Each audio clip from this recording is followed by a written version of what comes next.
want to bother with the notes, rather sleep during class, I would post them as an ed puzzle that was locked so that they couldn't skip ahead through things. I'm not going to do that to you guys.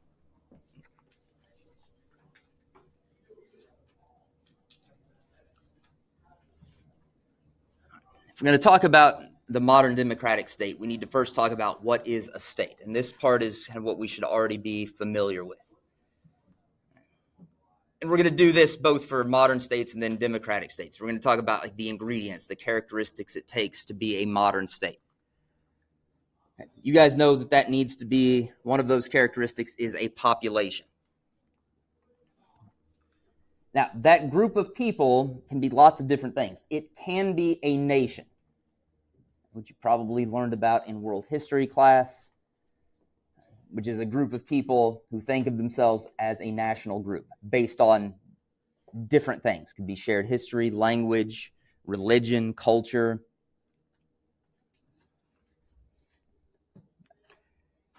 That would be what we would call, in that case, a nation state. The kind of classic example of this is Japan. I mean, Japan is ethnically and nationally in the high 90 percentile range Japanese. Okay, so the nation and the state are very much the same group of people.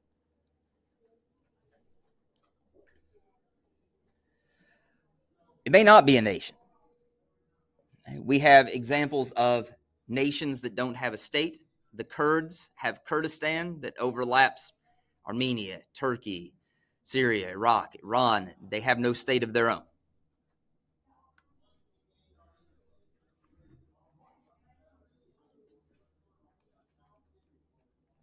And then we have other states that have more than one nation inside of them. Belgium, for example, has the Flemings in the north, Flanders, and they speak Flemish, which is Dutch, and Wallonia, which is French speaking.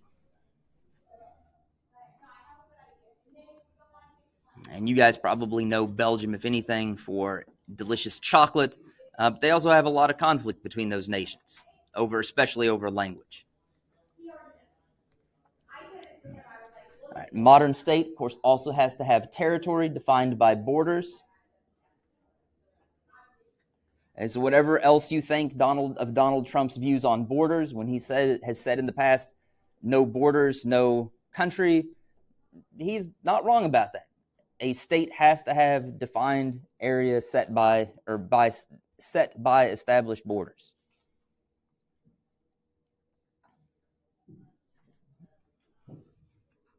Sometimes those defined borders are defined by, say, fortifications and border checkpoints, and that kind of thing.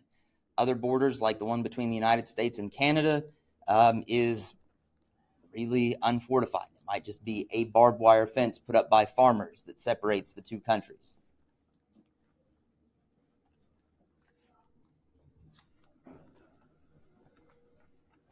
And then for the more complex bit, a state has to have a government, which you guys know of as institutions to make and enforce laws and policies. There are things we call states that don't have functional governments. We call those failed states because we really don't know what else to do with them. The state, as I've said earlier, covers the globe. Even if the government collapses, the state is still kind of there.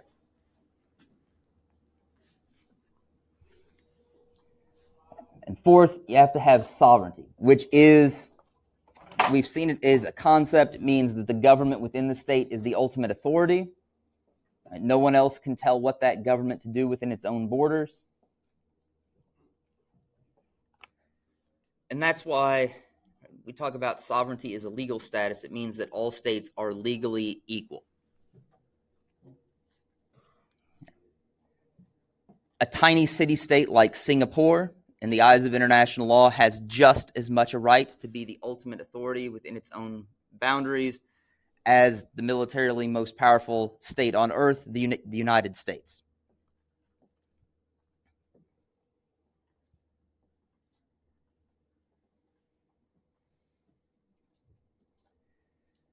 sometimes states violate the sovereignty of other states.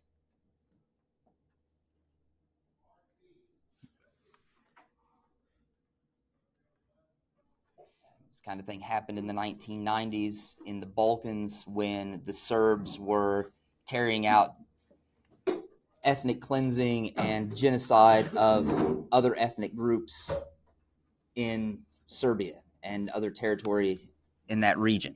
But for the most part, sovereignty is a very solid legal status.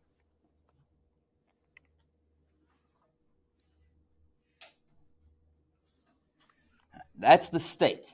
Now, the democratic state is a much higher bar to qualify. First, you have to have limited government.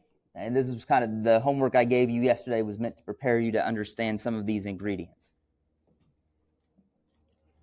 Limited government means it needs to be a constitutional government.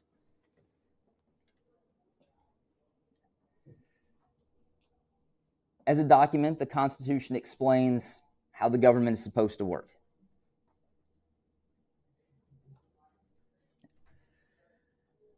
What the government has the power to do and what it does not have the power to do.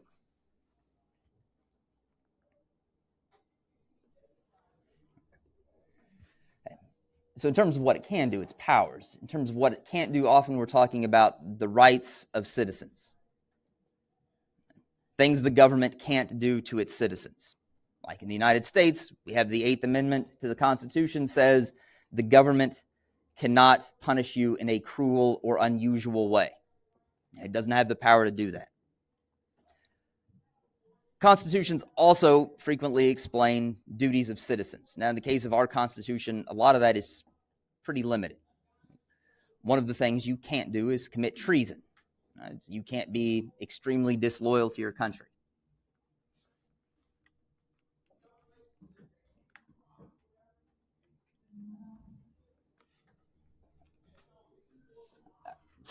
Bless you. A lot of times when we talk about constitutions, especially when we think about our own, we think of a single written document that constitutes the Constitution. Not every country has that. The British don't have a single written constitution. They will certainly tell you they have one, but there's not one place where you can find it all in one document.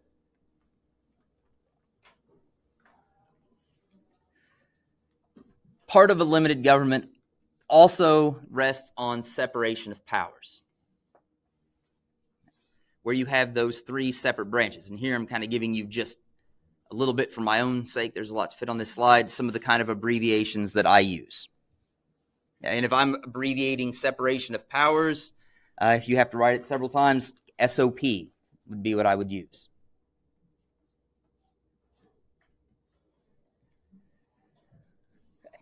Having separate branches with their own powers, and if you're not very familiar with the different powers of our branches, that's okay. We're going to spend a lot of time learning those.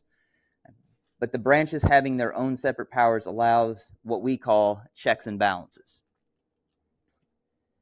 in which the branches use their separate powers to limit or check the power of the other branches.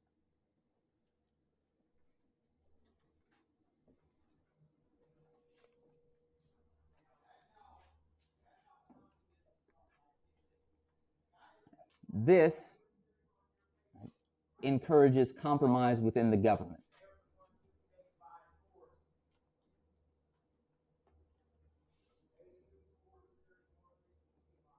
If I had assigned you the reading that covers some of this stuff, you would learn that compromise is considered one of the ideals of democracy, right? Nobody gets everything that they want all the time.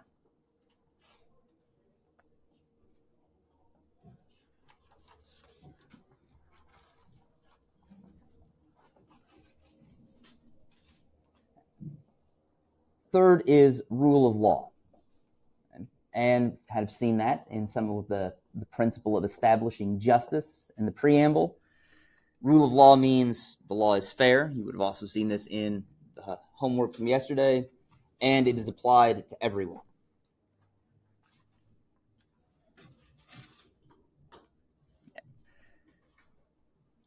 And one of the things that means is that there is no one in the state who is above the law.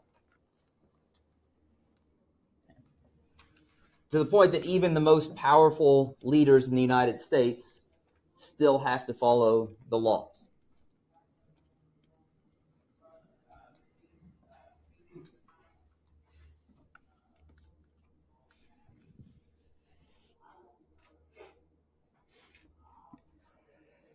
With all of these things, don't expect perfection. Right? As I already said, for limited government with a constitution, the Brits don't really have a constitution the same way that we have a constitution that we can all point to and read, right, all in one document.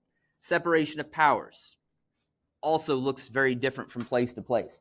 The British have a much weaker separation of powers than we do, right, because it's a parliamentary system, which you learned about in that August 28th assignment. And for that reason, the British system is sometimes referred to as an elective dictatorship. If you are the prime minister, you have much more power in government than the president of the United States. Same thing with rule of law. Don't expect perfection in conformity to the ideal. And there are lots of examples of this. Probably the one that students will have the easiest time remembering, and for some reason still students know about, is O.J. Simpson. How many of you have heard of O.J. Simpson? Okay. It's starting to thin out, but all right. I remember watching on TV when he had his not so high speed chase in his white Ford Bronco running from the police in LA.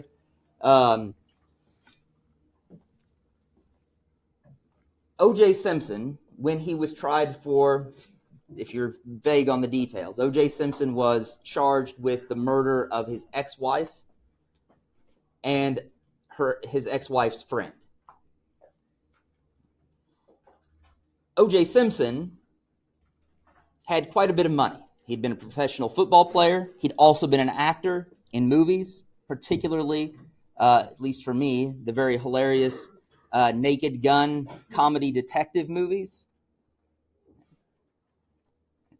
And he hired what was called the Dream Team. This was at the same time of the Dream Team U.S. Olympic basketball team, so the Dream Team reference made a lot of sense. And in the eyes of a lot of Americans, because he had money and because he could hire this dream team of very high-priced lawyers, he got away with murder. I say that for many Americans. Talking to an African-American colleague of mine who grew up in St. Louis, he told me that the reaction in the black neighborhoods where he grew up was very different. They all believed O.J. Simpson was innocent, and there were huge celebrations when he was declared innocent. So I'm not telling you that he got away with murder. I will say that when there was a second trial in civil court where the families of the victims sued him for wrongful death, they won millions of dollars from O.J. Simpson.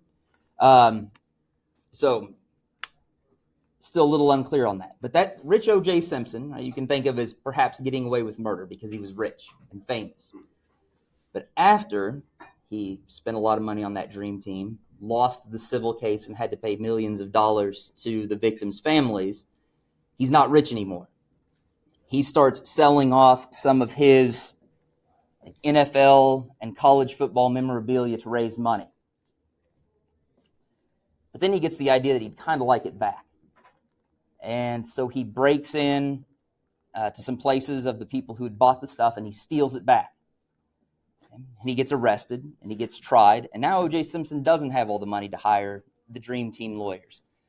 And so while he might have been able to get away with murder when he was rich, he can't even get away with breaking and entering when he's not rich. So that's just an example of don't think that rule of law is always perfect.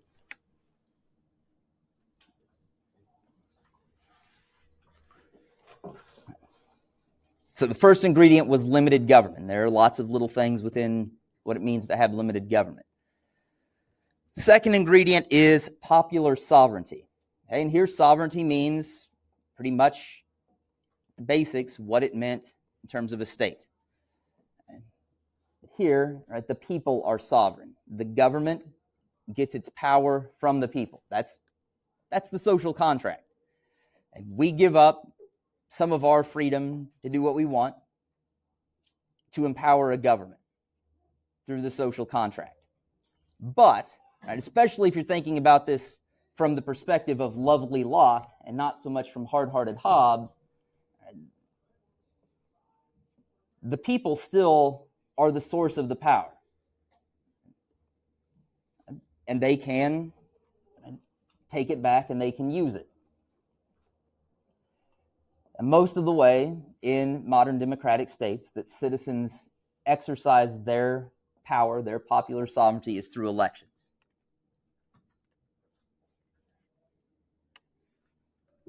And to have this in a democracy, you must have elections that are free and fair.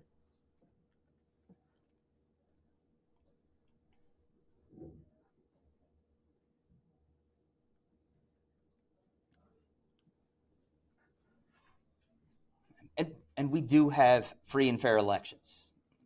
We didn't always. I mean, if we had a president in the past who really could have made the claim to having an election stolen from him, it was Richard Nixon in 1960.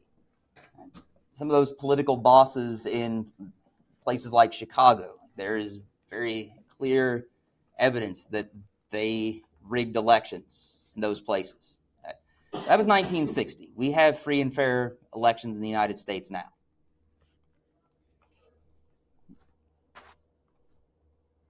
And elections are how we express our consent to be governed.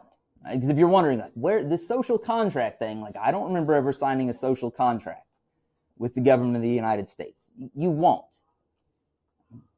But in democratic theory, we signal our consent to be governed by participating in elections. And for that reason, I know people who refuse to participate in elections because they see that as their way of protesting and withholding their consent to be governed. And when we say consent to be governed, again, you can think about that as signaling your consent to the social contract. And when you see this abbreviation, if you're not familiar with it, I think it stands for like id est. It's Latin, and it just means that is. So I'll use IE and EG, and EG is just, I don't even remember what the E and the G stand for. It's like, for example. Those elections can take broadly two forms. Direct democracy, in which citizens vote directly on what the government is going to do.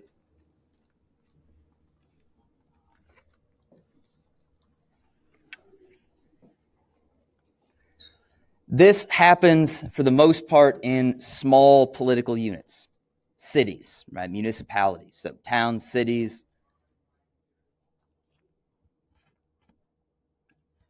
And states. In St. Joe, we have direct democracy. The voters voted on school levy, school bonds, sales tax increases, those kinds of things. At the state level, we also have direct democracy. The initiative and referendum process we'll learn about later in the course. And we've used that to do powerful things in the state of Missouri. The one that most young people are aware of is legalizing first the medical and later recreational use of marijuana. It also expanded Medicaid and actually repealed right to work. So, I mean, citizens can do powerful things. Whether you agree with those things or not, they can do them. But more often what we see in terms of the practice of democracy is the representative sort. Representative democracy, you can think of as three different terms. Representative democracy means republicanism, and republicanism means indirect democracy.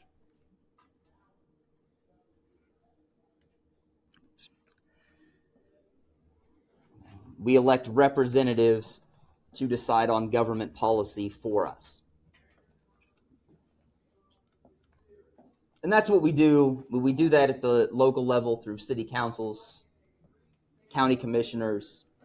At the state level, we do it through state legislatures and governors and some other state elected offices like attorney general. At the national level, of course, it's our Congress and the presidency. And we need to do those because as citizens, we don't have the time or, in many cases, the expertise to look at all the things the government needs to do and vote directly on them.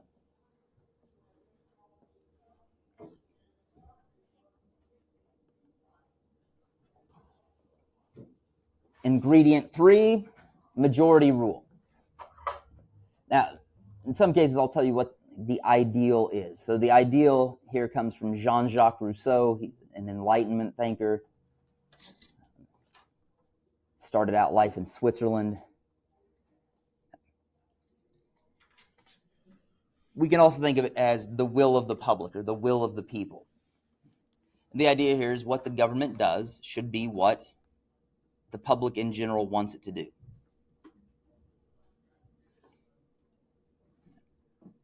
And how that translates in practice is the results of elections should reflect the decision of the majority of the citizens, at least the citizens who are eligible to vote.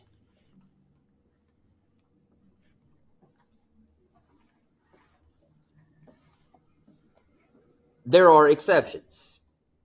The United States provides one of the most stark exceptions to the idea of majority rule. The U.S. Electoral College, which we will learn about, means that when you vote for president, you're not actually voting directly for the president. You are picking the candidate you want, well, the ticket you want, but the president gets votes in the Electoral College on a state-by-state basis. There are a couple of exceptions, like Nebraska does it by congressional districts. But in Missouri, for example, in the last election, I think Donald Trump got like 63, somewhere in there, % of the vote, which means Missouri was a red state. All of the Missouri electors in the Electoral College voted for Donald Trump. The other, 27% of electors did not vote for the Joe Biden ticket. And as a result of that, presidents can win presidential candidates can win the popular vote and lose the election. That's what happened to Hillary Clinton in 2016. She got something like 3 million more votes nationwide than Donald Trump, but lost clearly in the Electoral College.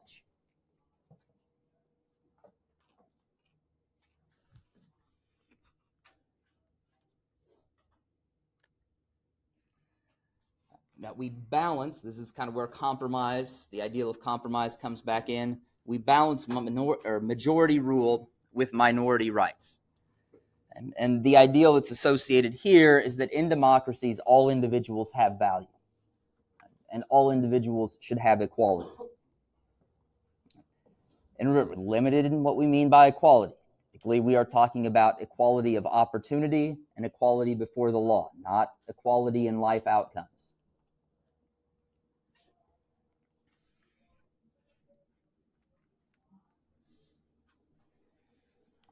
And in practice, that ideal manifests as protections for members of minority groups. Minorities, however you want to identify them. There are lots of different kinds that may need different kinds of protections.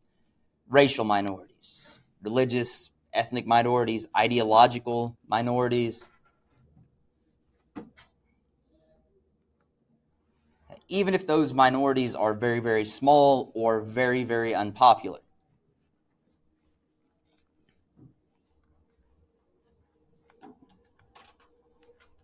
As I said, this also shows the compromise. What we do to protect minorities means that we have to limit the power of the majority.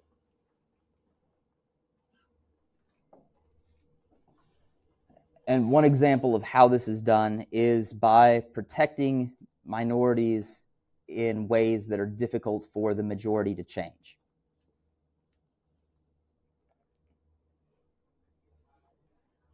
For us, that means constitutional amendments.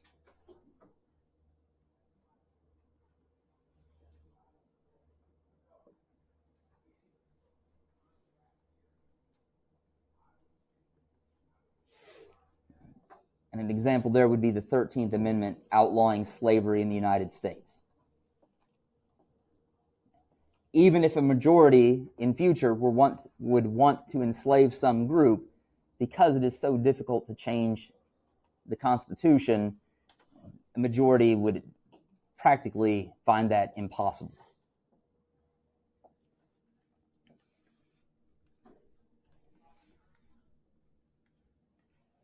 Another way this has often been done is through Supreme Court rulings, such as the ruling in Brown versus Board of Education that integrated schools, said segregated schools for blacks and whites was unconstitutional.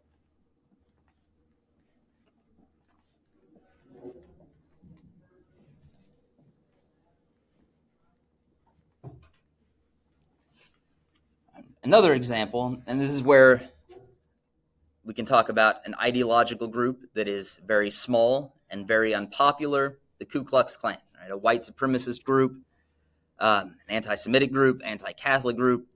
The Supreme Court has ruled on several occasions that the Ku Klux Klan has the right to engage in public activities, marches, gatherings, speeches.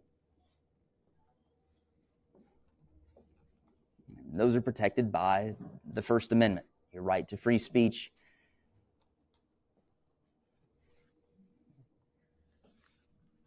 Your right to gather, to do things like protest. As long as they're peaceful, it does not allow them to do violent things. The fifth ingredient is free enterprise, which you can call the free market, you can call capitalism. And students sometimes think, oh, now Dr. Brad is just trying to propagandize us and sing the virtues of capitalism. Whether I would want to do that or not, in reality, free enterprise and democracy generally go pretty closely hand in hand.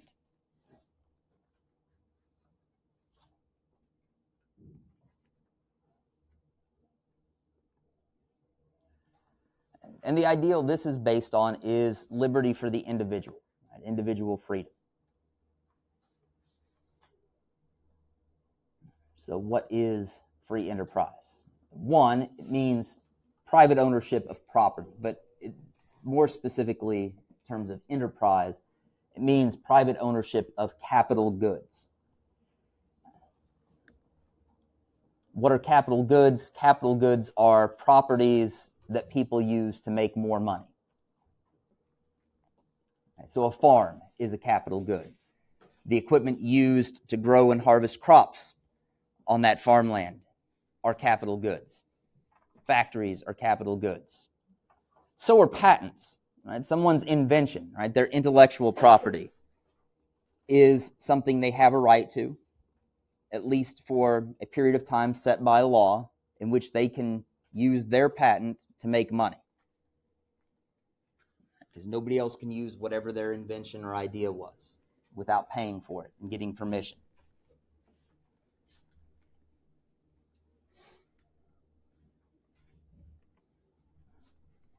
And individuals and businesses get to make their own private decisions about how they're going to invest capital.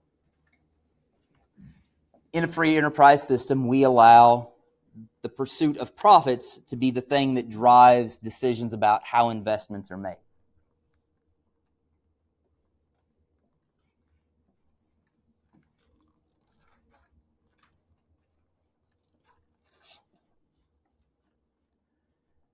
There have been some efforts to put other motives in there, like the ESG initiatives that were kind of pushed by investors on a lot of companies. And that environmental and social governance was the idea there. But in general, it's profit. And actually, most of those ESG efforts seem to be losing steam. So people can pursue profits by buying and selling stocks, choosing the particular career they want.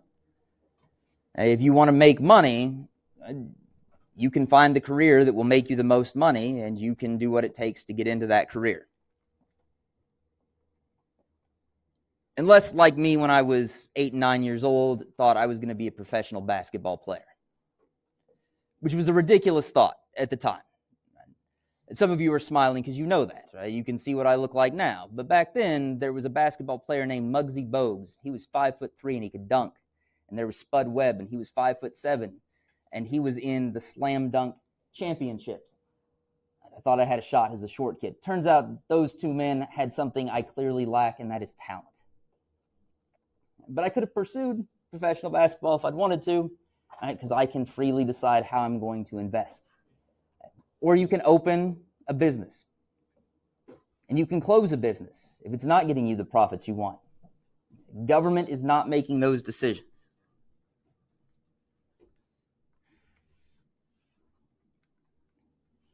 The government also allows people and businesses to either thrive or fail based on their ability to compete in markets.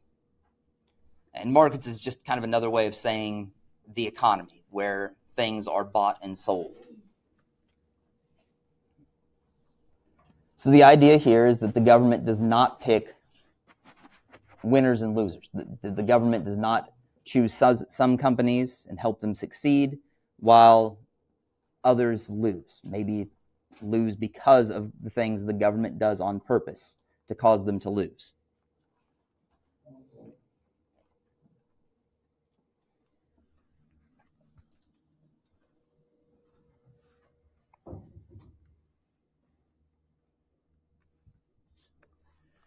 All right, continued some free enterprise. Just as there are exceptions to other things we have seen, like majority rule in the United States. One of the things you need to understand is there are no, and there never have been any democratic or other systems within states that were truly free enterprise and free market systems. Probably the closest that we have ever seen was Hong Kong before it was given back to the Chinese in 1997.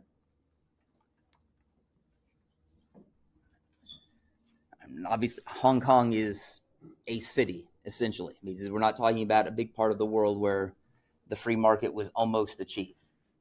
Instead, what we see in systems that are generally described as free enterprise is lots of actual limitations on enterprise and markets. And these come in the forms of government regulations. Tons of examples. At the local level, most cities and towns have zoning rules. You can't just build a factory wherever you want to. You can't just do whatever job you want to. If you want to cut hair for a living, you have to go to school for so many hours and you have to take tests so that you can get a state license saying the government gives you permission to cut hair, which can sound pretty ridiculous when we say it out loud.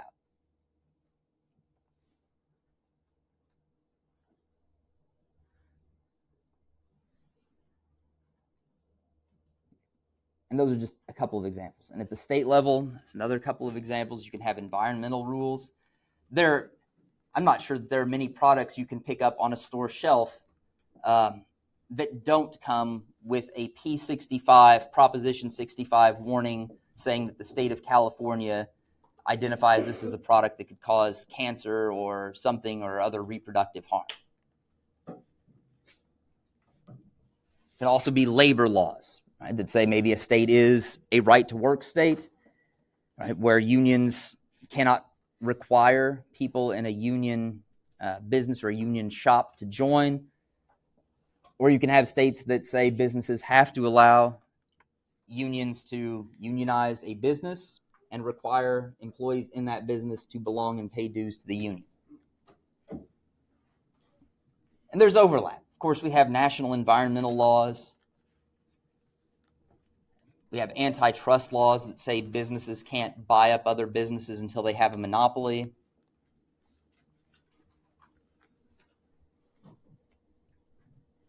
There are national labor laws about unions and about other things. Workplace safety would fit in there. And there are export restrictions, things that American businesses cannot sell outside of the United States.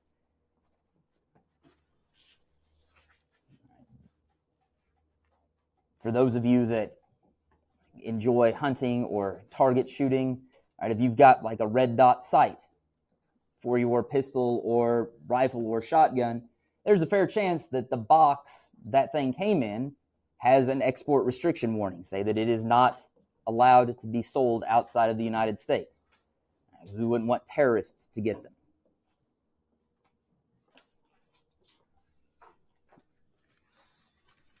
All right, so that took us 35 minutes to get through the ingredients of the state and the modern democratic state.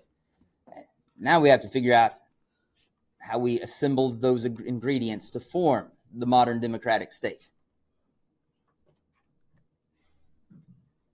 And if you're feeling like this is painful and you're suffering, so keep in mind, one of the reasons we're doing this presentation is because the texts I could provide to you did not put the information together in the way I thought was best. So believe it or not, I saw this as a better alternative. Now, we're actually going to flip things. First, we started with the state, and we talked about ingredients, and then got to democracy. We're going to start off with democracy first in the history part of this lesson, because democracy is older than the state. We can trace it back as far as the ancient Greek city-states that you probably learned about in middle school, or maybe a world history class your freshman year.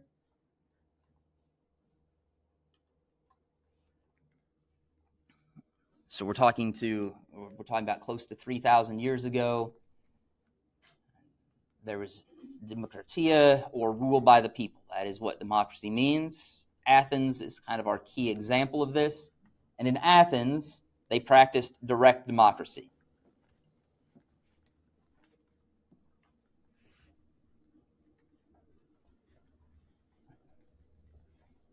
And textbooks love to go into great detail, far more detail than you ever will need to know about direct democracy in Athens.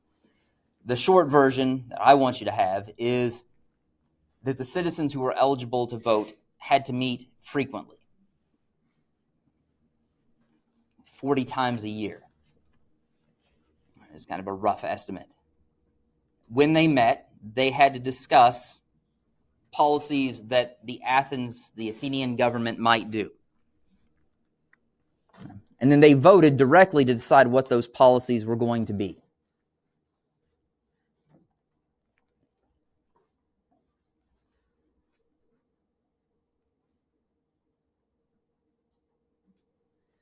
Now that could work because lots of people in Athens weren't eligible, and Athens was a city-state, so the population was small to begin with.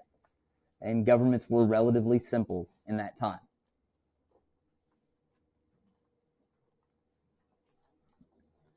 If we skip ahead 200 or 300 years, we have the Roman Republic,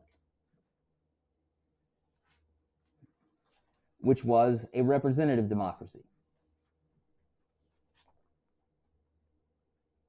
Okay, and if you ever get confused between which one was direct and which one was representative, just remember the 3 R's. Rome was a republic, and republic means representative democracy. They had a legislature, the Senate. Citizens who were eligible to vote chose the senators in elections, and then the senators decided policy for Rome. And they do this on behalf of the citizens who voted for them, but the citizens are not directly voting on what the government is going to do.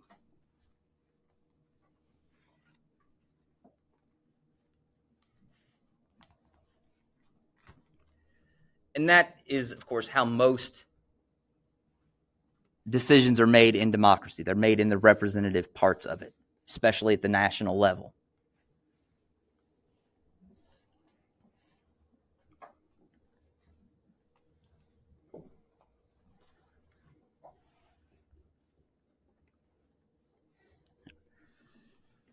And if rule of law is part of the modern democratic state, then it's actually quite a bit older even than democracy. The key person here is Hammurabi. And I'm sure at some point you learned about Hammurabi's Code. Hammurabi was the king of Babylon.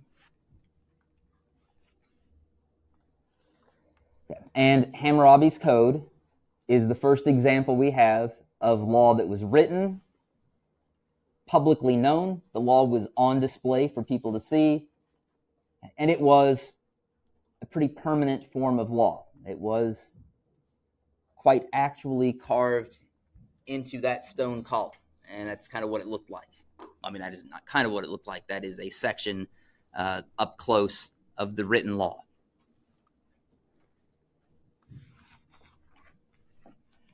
You have to have these things in order to have rule of law. It doesn't mean laws can never change, but the laws need to be written so that everybody can see them. They need to be publicly available, and they need to be at least something that can't just change willy-nilly or at the whim of some ruler.